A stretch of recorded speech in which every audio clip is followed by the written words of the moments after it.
আইল্যান্ডে, যেটা মাঝ সমুদ্রে অবস্থিত। আর আমরা এখানে আগামী 7টা দিন কাটাতে চলেছি। আর আমাদের বোটটাই মাত্র চলে গেল, ওটা করেই আমরা ফিরে যাব আমরা এসব কেন করছি? মজা করার জন্য। আর 4 ঘন্টার মধ্যেই কিন্তু অন্ধকার হয়ে যাবে। এখানে খুব গরম, এক্ষুনি আমাদেরকে শেল্টার বানাতে হবে। আচ্ছা, আমরা এখানে তো ক্যাম্প করতে পারি, জায়গাটা বেশ সুন্দর লাগছে। তাহলে আমরা এখন এখানে জিনিসগুলো রেখে কাঠ আনতে যাচ্ছি। আর তোমরা দুজন, আমরা ক্যাম্প বানাচ্ছি। হ্যাঁ, ঠিক আছে তাই করো। চলো শ্যান, চলো চ্যান্ডেলার। কি করে ক্যাম্প বানায়? আমি জানি না। আর তাই আমরা তাড়াতাড়ি কাজ শুরু করে দিলাম, কিন্তু আমাদের সাবধান থাকতে হচ্ছিল, কারণ তোমার উপরে পৃথিবীর সব থেকে বিপজ্জনক গাছ রয়েছে, যেটা কাটলে খুবই বিষাক্ত আঠা বের হয়, যা তোমাকে প্রাণে মেরে দিতে পারে। তাহলে আমরা এখানে কেন দাঁড়িয়ে আছি? আর ওদিকে নোলান আর ম্যাক আগুন জ্বালানোর জায়গা তৈরি করছিল। দেখো কত সুন্দর আগুন তৈরি করেছি আমরা। এখানে তো আগুন জ্বলছে না। না মানে এটাতে ভালো আগুন চালানো যাবে। আর সেন আমাদের থাকার জায়গার ফ্রেম তৈরি করছিল। তুমি নিশ্চিত এটা আমাদের উপরে ভেঙে পড়বে না? সেন যখন বলেছে তখন ভরসা করা যেতেই পারে। সেরকম কিছু না। আর যখন আমরা এই সমস্ত কাজ করছিলাম, তখন আমরা বেশ কিছু বন্য প্রাণীরও দেখা পেলাম। ভাই, একবার এই মুরগিগুলোকে দেখো।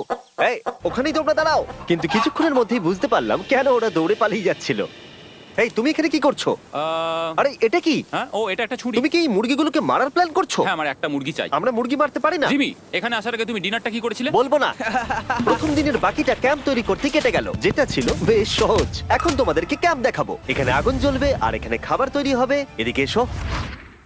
আর ঠিক এইখানে আমরা ঘুমাবো, যেটার বিশেষ প্রয়োজন। তারপর আমরা নিয়ে এলাম সার্ভাইভাল ক্রেট, যাতে ছিল খাবার, জল আর সবথেকে গুরুত্বপূর্ণ একটা ফ্লেয়ার, যা বিপদে কাজে লাগতে পারে। আর সূর্য ডোবার আগেই আমরা সমস্ত কিছু তৈরি করে নিয়েছিলাম, একটা জিনিস ছাড়া। দাঁড়াও 1 মিনিট, সানস্ক্রিন দিয়ে কি আগুন জ্বলে? প্রথম দিন শেষ হলো আর আমার স্কিনে একটু সানবার্ন হয়েছে। আমি আশা করি ভালো করে ঘুমোতে পারবো আজকে। আশা করব বৃষ্টি হবে না। কাল আমাদের আরো বড় শেল্টার বানাতে হবে। আর আমরা বলতে আমাদের বাবা ওদিকে শুয়ে আছে, সে তৈরি করে দেবে। ঠিক আছে। ঠিক আছে। ও ও, ও জিমি, তুমি মায়ের মতো আর সেন হচ্ছে বাবা। আমি এবারে ঘুমাবো। দ্বিতীয় দিনে দেখা হচ্ছে। প্রথম রাত্রে ঘুমানোর সময় আমরা অনেক নড়াচড়া করেছিলাম।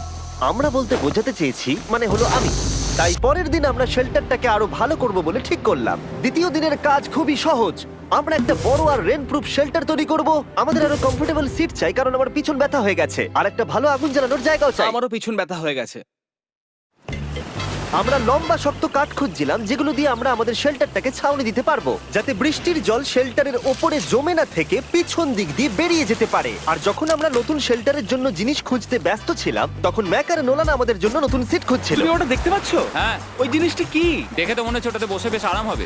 আরে এটা তো বয়া। ও, এখানে একটা নেটও রয়েছে। এই নেটটা দিয়ে আমরা মুরগি ধরতে পারবো। কিন্তু ও অনেক ছাড় পোকা, ছাড় পোকা, ছাড় পোকা।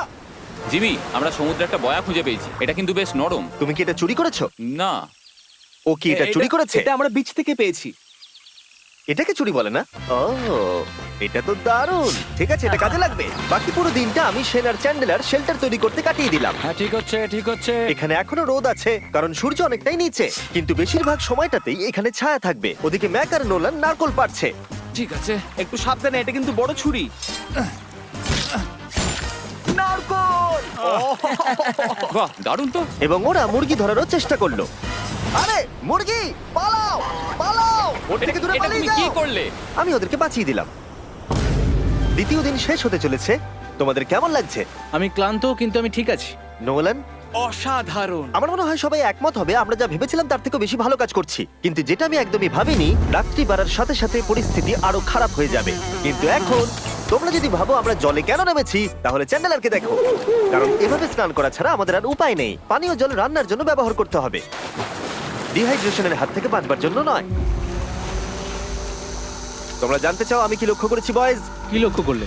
আমাদের কাছে 10টা জলের কার্ড ছিল, আর এখন সেটা আর 6টা আছে। আর আজকে 2 নম্বর দিন। আমি জানি। এবার আমি একজন গার্জেনের মতো হয়ে এটা বলছি, জল ব্যবহারের ক্ষেত্রে সবাইকে খুব সচেতন হতেই হবে। ঠিক বলেছো। দাঁড়াও, তোমরা কিসের কথা বলছো? সেন, আমি তোমার হয়ে এগ্রি বলে ও, দিলাম। আচ্ছা, ঠিক আছে। এখন অন্ধকার হয়ে যাচ্ছে, শুতে হবে। যদি তোমরা চিনতে না পারো তাহলে বলে দিয়ে হলো ম্যাক, যে এই ভিডিওতে আর এই ভিডিওতে টাকা হেরে গেছিল। ও গত 2 মাসে এই চ্যানেলেতে প্রায় $1.5 মিলিয়ন হেরে গেছে। এভাবে কি ইন্ট্রোডিউস করে ভাই? যদিও আমরা আমাদের শেল্টারটাকে আপগ্রেড করেছিলাম, তবুও প্রথম রাতের তুলনায় দ্বিতীয় রাতটা বেশি খারাপ কাটলো। আমরা এটা জানতাম না যে এই আইল্যান্ডটা পুরো ছাড় পোকায় ভর্তি ছিল, যারা আমাদের গোটা রাত জুড়ে কামড়েছিল। আর এই কারণেই আমি আর চ্যান্ডেলার একদম ঘুমোতে পারিনি। আমার সারা রাত ঘুম হয়নি। সম্ভবত সব থেকে খারাপ রাত আমি কাটিয়েছি। দেখো আমার হাতে ওরা কিভাবে কামড়েছে, তোমরা কি দেখতে পাচ্ছ? হুম। আর যখন আমরা আমাদের ঘুমের প্রয়োজন মেটাচ্ছিলাম, তখন ছেলেরা কি করছিল তা তোমরা নিশ্চয়ই এতক্ষণে বুঝে গেছো। চলো মুরগি ধরি। না চলো মাছ ধরি। তো কালকে আমি আর নোলান ওই ঢিবিটার কাছে একটা বড় জাল পড়ে থাকতে দেখেছিলাম, আর আজকে এরা আমাকে সাহায্য করবে একটা ফাঁদ তৈরি করতে। প্ল্যানটা হলো এখানে বড় করে নেটটা পাতা থাকবে, কোনগুলো ওপরে আটকানো থাকবে, আর তারপরই মুরগি আমাদের। তাহলে চলো। যদি এখন আমি উঠে ওদেরকে আটকাতাম তাহলে এটা কখনোই হতো না, কিন্তু সত্যি কথা বলতে আমার এখন ওঠার মতো ক্ষমতাই ছিল না। আর ছেলেরা অফিসিয়ালি স্বীকার করতে বেরিয়ে পড়লো। এটা তো খুব শক্তপোক্ত জাল। খুব শক্ত। এই তো পরের 30 মিনিট ধরে ছেলেরা নেট কাটলো পারফেক্ট স্কোয়ার শেপে। ওরা দড়িটাকে গাছের ওপর দিয়ে ঝোলালো, জালের 4টে মুখ বাঁধলো, আর এটা তৈরি হয়ে গেল। এটা কাজ করছে। এটা দারুণ হয়েছে। ওরা ফাঁদ পাতার পরে শুরু করে দিল মুরগি শিকার করা। এটা আবার কি? এটা দিয়ে আমরা মুরগি শিকার করব। একবার দড়িটা দাও দেখি। তোমাকে দেওয়া যাবে না। এতক্ষণ ধরে তাহলে তোমরা এইসব করছিলে?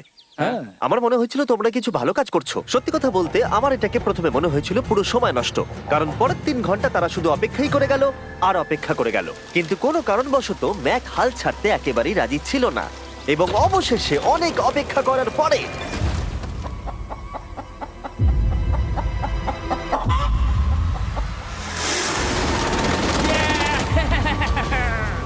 ধরেছি ধরেছি ধরেছি। ম্যাক, এটা কি? জিমি, এই দেখো ধরেছি। ও, মুরগিটাকে বেশ ভালো দেখতে কিন্তু। হ্যাঁ। এটা আমাদের নতুন ব্র্যান্ড রাফট ভিডিওর পাখিটার সম্মানে। একটা কথা বলি, তুমি যদি এখন ব্র্যান্ডকে নিচে রেখে দাও তাহলে ও নিশ্চয়ই আমাদের সাথে ঘুরে বেড়াবে। নিচে রেখে দাও। ঠিক আছে, তাহলে ছেড়ে দিচ্ছি। Brian, Brian. না ব্রায়ান, তুমি ব্রায়ানের সাথে কি করলে? ভাবলাম এই আমাদের বন্ধু হয়ে ওকে গেছে। ফাঁদ পেতে ধরেছিলাম তো, তাই। আর এভাবেই ব্রায়ানকে ধরা হলো এবং ছেড়ে দেওয়া হলো। আর বাইরে কিন্তু তাপমাত্রা বেশ কম ছিল। সত্যি কথা বলতে যেটা আমাদের যথেষ্ট এনার্জি দিচ্ছিল অ্যাডভেঞ্চার করার জন্য। আমার পিছনে আইল্যান্ডটা দেখতে পাচ্ছো? আমরা এখন ওখানে যাবো ম্যাক। চলো যাওয়া যাক। এখন আমি জানি তোমরা কি ভাবছো, কেন এখন আমরা একটা ভালো আইল্যান্ড ছেড়ে সুইম করে একটা পাথরে ঘেরা আইল্যান্ডের মাঝে যাব? সত্যি কথা বলতে এর উত্তর আমার কাছে নেই। এটা কিন্তু সত্যি খুব অদ্ভুত হবে। আমার মনে হয় এটা আমাদের বোর হওয়ার হাত থেকে বাঁচাবে। বেকার আমাদের জল আর অনেক এনার্জি নষ্ট হবে। ম্যাক, তুমি কি করছো? ভাই এখানে তো অনেক মাছ রয়েছে। সত্যি? হ্যাঁ, এই দেখো একটা স্টিংরে, আর এখানে কত মাছ ঘুরছে দেখো। এখানে তো দেখছি ঢেউগুলো অনেক বড় এবং ওগুলো আমাদের দিকেই আসছে। এই দেখো। দেখো, একটা বড় আসছে। আমরা প্রায় পৌঁছে গেছি। আমার পিছনে এই আইল্যান্ডটাকে দেখো। আর এখন আমরা এখানে। এদিকে দেখো, দুদিক দিয়ে আমাদের দিকে ঢেউ আসছে। এগুলো কিন্তু খুব পিছল পাথর। দাও, এটা আমি ধরি। ও গড, ও, এটা তো দারুণ লাগছে। অসাধারণ দেখতে লাগছে। আমরা পেরেছি। জানি না আমরা কেন করলাম, কিন্তু আমরা পেরেছি। এখন এখান থেকে নামবো কি করে, আর তারপরে আমাদের আইল্যান্ডে ফিরবো কি করে? যেটা সবচেয়ে ইজিলি করা যাবে সেটা হচ্ছে ঝাঁপ মারা। আমি ছাপ মারবো না। দিনের শেষ কয়েকটা ঘন্টায় বৃষ্টির ফোঁটা পড়লো গায়ে। আমরা দূরে দেখতে পেলাম ঝড় আমাদের দিকে আসছে। আইল্যান্ডে আসার আগেই ফোরকাস্ট থেকে জানতে পেরেছিলাম যে বৃষ্টি হবে না, কিন্তু ওদিকে কালো মেঘ দেখা যাচ্ছে। আমাদের প্রস্তুতি নিতে হবে। চলো, দ্রুত হবে। এখন আমাদের অনেক নারকেল পাতা লাগবে। জানালার আরো পাতা লাগবে। এবং রাত্রি নেমে আসার সাথে সাথে আমরা আমাদের নতুন এবং ইমপ্রুভড শেল্টারের ভিতরে ঢুকলাম এবং বৃষ্টির জন্য অপেক্ষা করলাম। এবং সব থেকে খারাপ বিষয় হলো জায়গাটা অচেনা। চারিদিকে এতই অন্ধকার যে বৃষ্টি হলেও আমরা দেখতে পাবো না। আমাদের ভাগ্য বোধহয় খুবই ভালো ছিল। এক চুলের জন্য আমাদের আইল্যান্ডটা ঝড়ের হাত থেকে রক্ষা পেয়েছিল, কিন্তু এটা বলতে পারি এই ভিডিওর পরের দিকে আমাদের ভাগ্য এতটাও ভালো ছিল না। জোরে বৃষ্টি পড়ছে, এখন আমরা কি করবো? ভাই কেউ এদিকে এসো, এটাকে ধরো, ওটা